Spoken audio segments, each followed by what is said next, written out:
actually a great result for Liverpool because it could have really been, it should have been 5 or 6 in that game. I mean, the gulf between the two teams was absolutely startling, really. When you consider last season, yes, Liverpool got battered at PSG and they won 1-0, we know that. But the second leg at Anfield was a really close game, 2 top teams. Liverpool then go and spend 450 million, probably a lot more than PSG spent in the summer. And to see the gulf there, I think, is worrying. And you think, how's it got to that? How's it got that bad, really? And when you think of sort of the manager, how he's set up tonight, and he's tried something. OK, he's tried something, but he's got it massively wrong tactically about how he went about it. Now, it's easy for me to say that after the event, but that's what we do with pundits. We speak, you know, after the event in the game. And he went about it with the back 5 all wrong. And they were actually more open with the back 5 than they would be with the back 4. Because they went man-to-man all over the pitch. And your 3 centre-backs had to cover the width of the pitch. And for Virgil van Dijk, watching him tonight in the middle of a back 3, and normally when you get to a certain age, you think, oh, middle of a back 3, perfect for me, that, getting on. But everyone's in position, everyone's here, you're getting a bit of protection, you're in your back 5. This was different. Defenders were jumping into here, into midfield, there was no one to mark. And Virgil van Dijk, at 34 years of age, was having to run in there, he was having to run across. He couldn't do it. And people have criticised Van Dijk this season for his performances, and I think it's been harsh. Because I think he plays every game. The fella next to him's just, I mean, awful all season. Poor again tonight. Carragher makes a mistake every game. So that's not easy to play alongside. So I still think he's actually been one of Liverpool's better players, Virgil van Dijk. But tonight in that back 3, I have never seen him so uncomfortable in a Liverpool shirt in my life. And I think he'll be pleading with Arne Slot to never play that system ever again because, he found it so tough. And we'll look at that later on when we analyse the goals. But what I must also say, it's not just the system of Liverpool and getting it wrong tactically. PSG were absolutely out of this world. And the biggest compliment I can give them, it was like watching Pep Guardiola's Barcelona. What I would say about Virgil van Dijk, he's always been a true leader on the pitch, and he is a true leader for me off the pitch. He gets questioned a little bit when Liverpool aren't doing well by supporters about, is he, leadership on the pitch? But that always happens when a team's not winning. You're always pointing fingers. For me, he's been a fantastic captain, a fantastic player for Liverpool, and he always comes out and speaks, and I respect that, because not everybody does right now. But I said at the start of the season, and nothing's changed in that, what you're seeing here with Liverpool, and there's lots of different things that are wrong, but you're watching 3 all-time greats in the goalkeeper, Alisson. He's always had injuries, but he's getting them more now. He's not the same goalkeeper. Virgil van Dijk, as we know, he's not quite the same. Who is at 34? Mo Salah's the same. Who is at 33 as an attacking player? I'm never going to criticise them as players. They're legends. They've done so much for the club. And they've carried players. And that's not criticising the other players, because that's Thierry at Arsenal. Well, that's Bergkamp. You always have 4 or 5 great players who carry the rest with them. So what you're watching here now is Salah and Virgil van Dijk, who were absolutely out of this world last season, carried Liverpool to the title. They're not the same players, and the others aren't quite good enough to step up. And then you've also got new players who come into the team. And I think they've got away with quite a bit of criticism, actually, the new signings, because we've almost said, OK, the new signings, they're getting up to speed. And in Ekitike was really poor tonight. And I said before the game, and I include Wirtz in this, and Isak as 3 players who've come in. To be a top player for Liverpool as an attacking player, you need to be arrogant on the ball, but humble off the ball. They're not humble off the ball. They don't do enough off the ball. And that's why it's so easy to play against Liverpool right now. What are we laughing at? I'm not laughing. Well, don't laugh. I'm not laughing, man. Oh, we'll see you in that boxing fight. My mum loved that phrase, by the way. She texted me about that phrase. She liked it. Arrogant on the ball. Yes. I hope so. He said it 50 times since the beginning of the show. Well, it's the theme. I was proven right, wasn't I? Yes, you were. I was proven right. Deep breath. So they're the problems, and we'll get to even more of them later on. But listen, we said the same all season. 3 legendary players come to the end of their career, new players coming in and not quite knowing exactly what they need to do to play for Liverpool right now. And I include Isak, who come on there again, Ekitike, and Florian Wirtz, who has got to do an awful lot more. an awful lot more. And the best way you could describe Florian Wirtz right now is cost 125 million. Is he's neat and tidy? I wasn't laughing. I'm Jimmy Carragher. The fact was about to go to a break 5 minutes ago. Do you remember at the beginning of the day, Jamie came in and said, I'm pretty good. Really, it's okay. I don't expect a lot. Chill. Wow, the whole thing was about you. Everybody. Arne, how do you reflect on that result? If you reflect on the whole game, I think we should be lucky with only losing 2-0 because they had more chances than the only goals they scored. Although the first goal was, of course, felt hard because we hardly haven't given anything away, and then a deflected shot goes in. But afterwards they had enough chances to score more, and I think it's very good for us that we're still in the tie, and that we can now bring them to Anfield, and we all know how much of a difference Anfield can make for us. Because it is only 2-0, as you say, how crucial could some of Mamardashvili's saves turn out to be in this tie? Yeah, very crucial. I watched the game yesterday between Real Madrid and Bayern Munich, and I saw Manuel Neuer being very, very, very important for Bayern Munich, making a lot of good saves, and I think that's what Georgie had for us to do. But you need performances like that against a team like Paris Saint-Germain. You need a hard-working team that tries to do everything to prevent them from scoring. I think that's what we saw, but it was difficult. But the moment when we needed Georgie, he was there for us. Unfortunately for him, the first one was deflected, but he played a very good game today. You frustrated you didn't create more chances, though? Yes and no.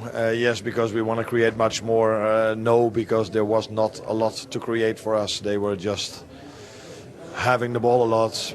Incredible tempo and pace all over the place. I think you could see that we've tried many times to press them high, and a few times that was working, but a lot of times also then they were able to play through us. So when we went man to man, especially in the first half, 2 or 3 times they played the ball in behind and run off us, and I think that happened in the second half a few times as well.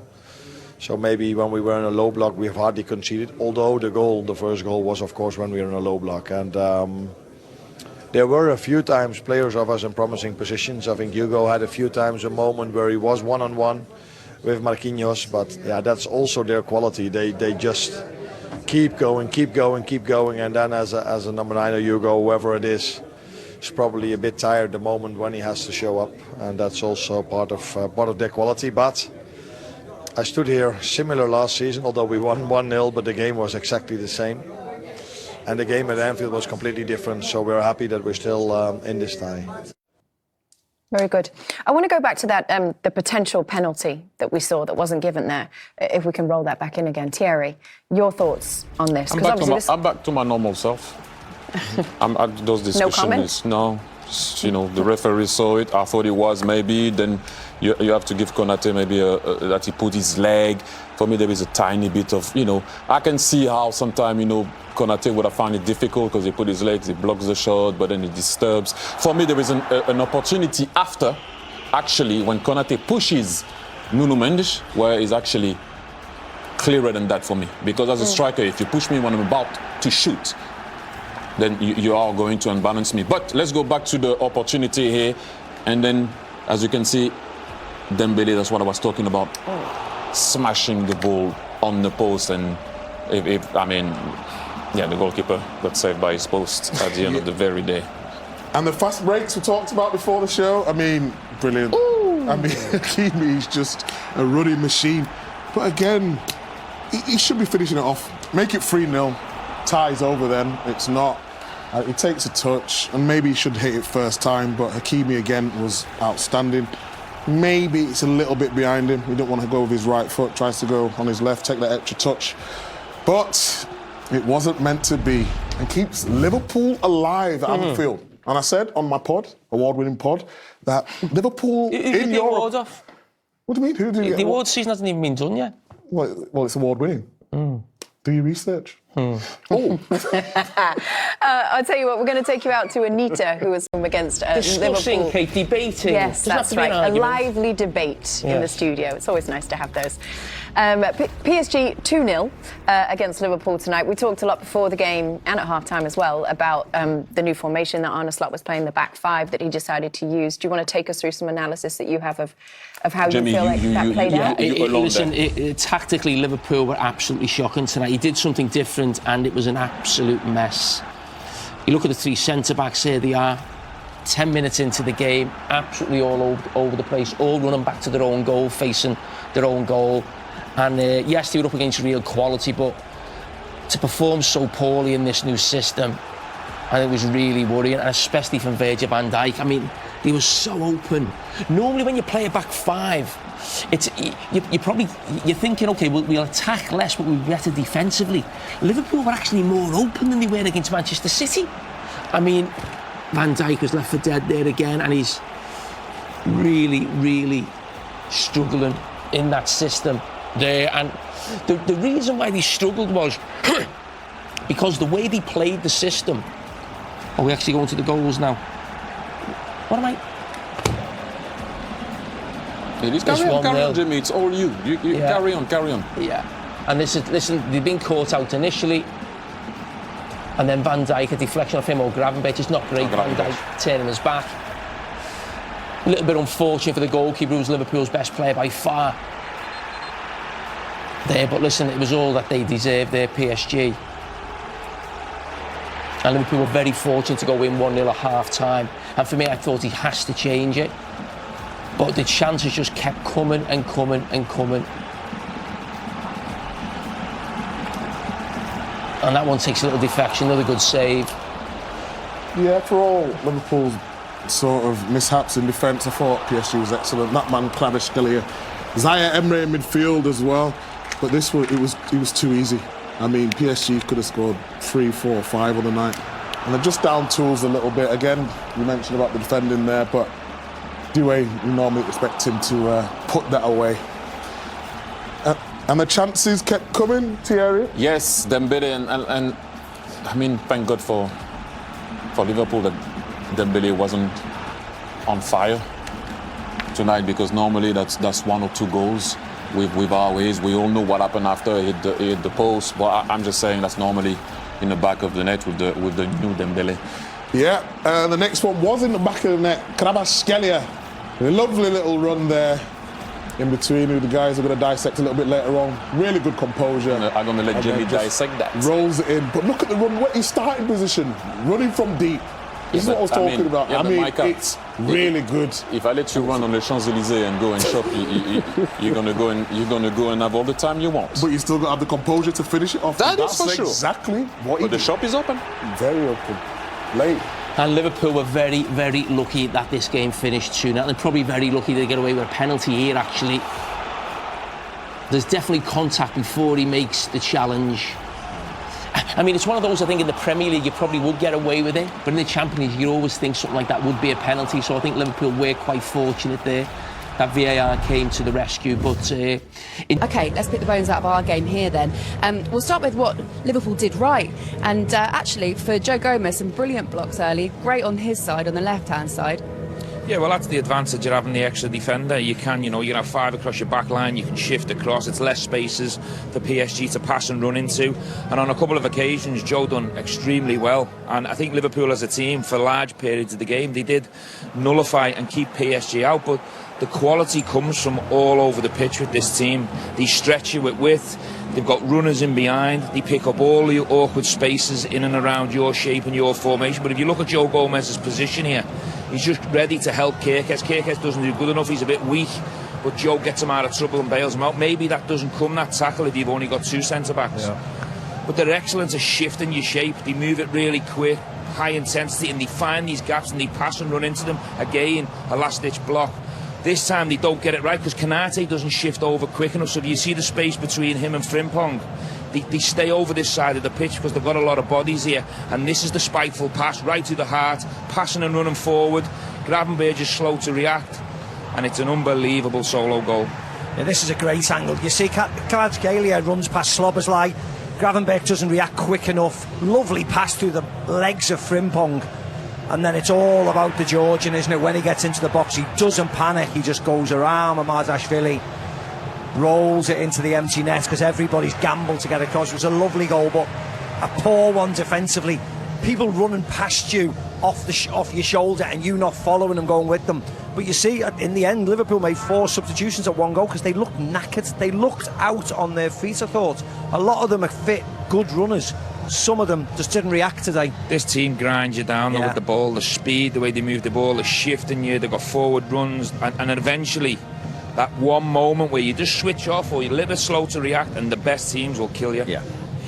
Let's have a look at the first goal because it came 11 minutes, so they're trailing from 11 minutes in, and it was so unfortunate, Micah, because it took a massive deflection. Yeah, I mean, they just get caught out. Carragher again being overly aggressive, wanting to push forwards when he probably doesn't need to, and then they're all just trying to get back in.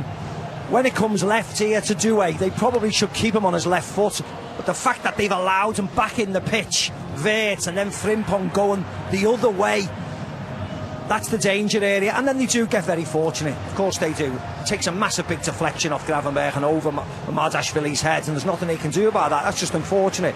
But it should have probably been dealt with a little bit better. Show him away from the goal, show him on his weaker side, and then regroup and start again. Yeah. Let's get some reaction from the Liverpool camp, because the captain, Virgil van Dijk, is speaking with Jules Breach.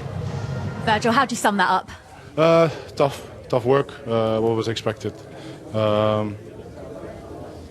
I think we defended with a lot of bodies around the box.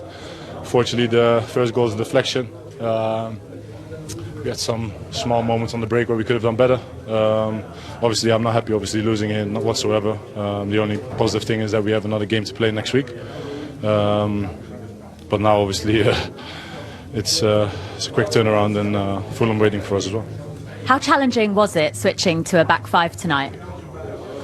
Well, it's what they do, isn't it? So they obviously move around everywhere, basically, and you have to communicate well, you have to follow your man, you have to take risk in that sense as well, sometimes, and wait for the right moment to win the ball and hopefully do them on the counter. And I think we had some opportunities to do that, didn't do it too well, but hopefully we can be much better, especially in possession at Anfield. With the game at 2-0, how much relief was there that the penalty decisions went your way? Well, it's a clear good tackle, so it's not a coincidence, to be honest, that it should be disallowed. So, yeah.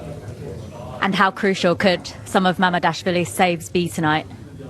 Well, hopefully very crucial. Obviously, last year we played a game here that we should have lost, but we won it, and Ali had to play probably his best game of his career. But we couldn't get the job done at Anfield, but now we are 2-0 down, and we have to get a special performance next week.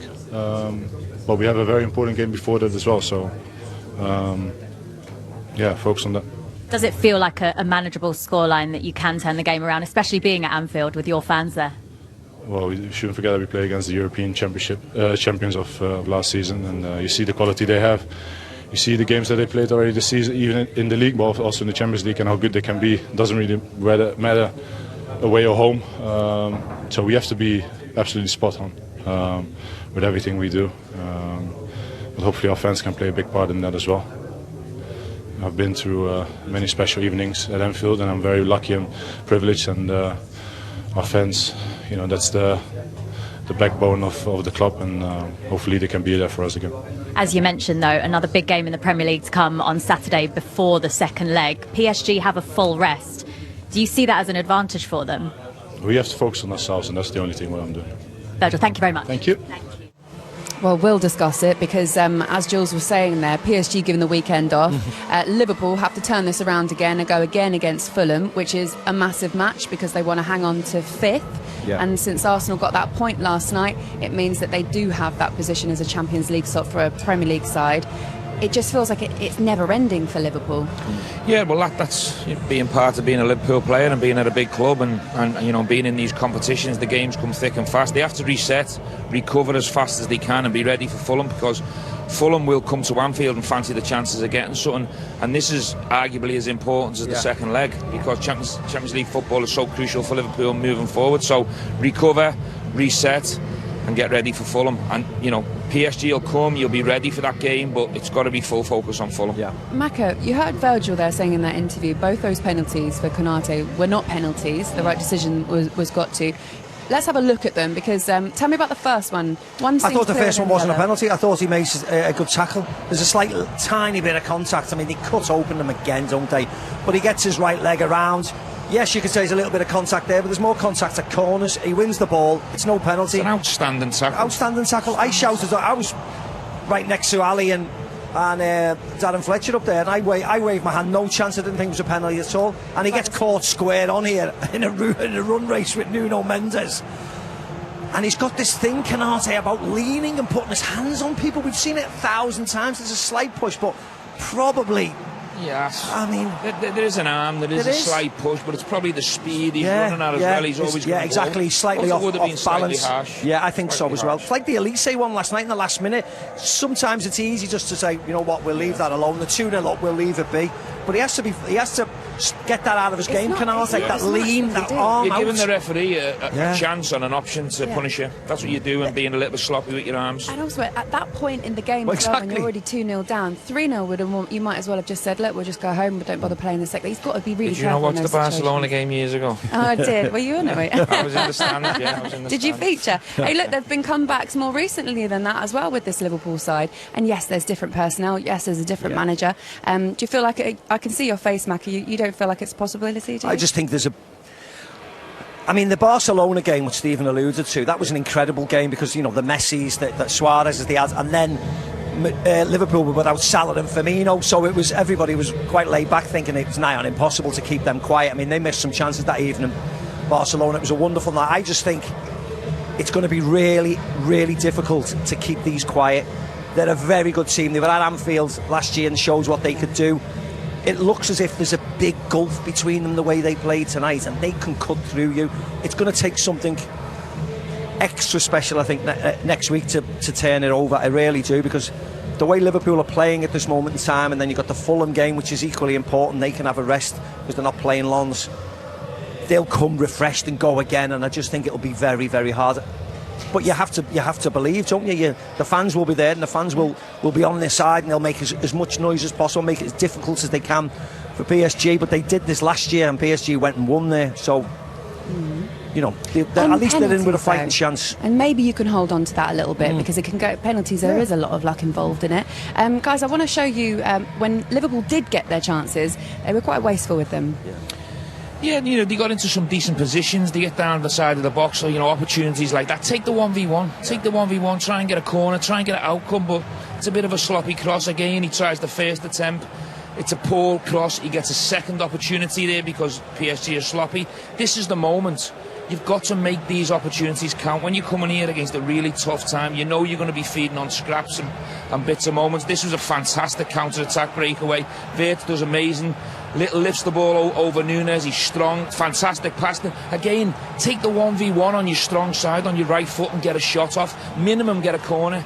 These outcomes could lead to a very important goal, but Liverpool he huffed and puffed and got into some decent areas, but it wasn't enough going That's forward. why we said they were lightweight. You see Ekitike there, and you go back to Paris's first goal, big deflection. Ekitike, right foot, take the shot on. But Worst case you get a corner, Micah. Yeah, exactly. You know, he chops inside into 3 PSG bodies, so he's got no awareness. You just go, you get your shot away. You could go through somebody's legs, could fly back in the net. Goalkeeper could make a mistake, but he took the easy part and lost the ball, and then it was right back again. Everybody back down that way to defend. So that's why I said before, I just felt they were really lightweight tonight. I wanted more from them, to be braver and more quality, and it was a bit like, you know. Yeah. Couple of frustrated Scousers alongside me, and probably another one in Arne Slot as well, an adopted Scouser. He's got some planning to do for a big game this weekend, and then the return leg at... Okay, Arne Slot, they're saying, look, they are fortunate to only concede 2. Micah, we'll show you what he's talking about. Dembele had a few chances. The goalkeeper was really good tonight as well. Tell us. Yes, Mamardashvili was excellent tonight when called upon, because, of course, the ghost of Alisson last year was so good here, so he needed a big night. The first goal was unfortunate, but you're right. Liverpool benefited tonight on poor finishing by by Paris Saint-Germain, and particularly Dembele. He should have scored a couple. He's normally in great form, isn't he? And he hit the post a couple of times. And he tried to walk one in late on in the game, but he could easily have had a hat-trick. So you could have, you know, the only saving grace, we keep going back to it as frustrated Liverpool fans, is that they're still in the tie because of, you know, not because of the way they played necessarily, because of just certain circumstances within the game, then missing chances. So they've got an opportunity, but it could have been out of reach tonight easily. Yeah, listen, they've got a fighter's chance. They've got a small chance, and that's the only positive to take away. If you look at the stats, we watched the game. It was complete domination. PSG controlled the majority of the game. I think the tactics from Liverpool and the shape and the formation contain them in certain parts of the game. But overall, you look at the passes, 744 to 200 and odd. No shots on target from Liverpool. You know, 26% possession as well. That's not Liverpool. That's never That's Liverpool. not Liverpool. But I agree with the manager. I thought his interview was really good. It was honest. And the biggest positive to take away is they are in it. You score first next week. The atmosphere will be different. Liverpool will be more bold, more aggressive. You can put more attackers on the pitch. So that's the takeaway for Liverpool fans and for the team and the manager. It's the first time they haven't registered a shot on target in the Champions League since November 2020. That was against Atalanta at Anfield. Just something to think about. We're going to get a chance to speak to Luis Enrique now, the PSG boss. He's speaking with Jules.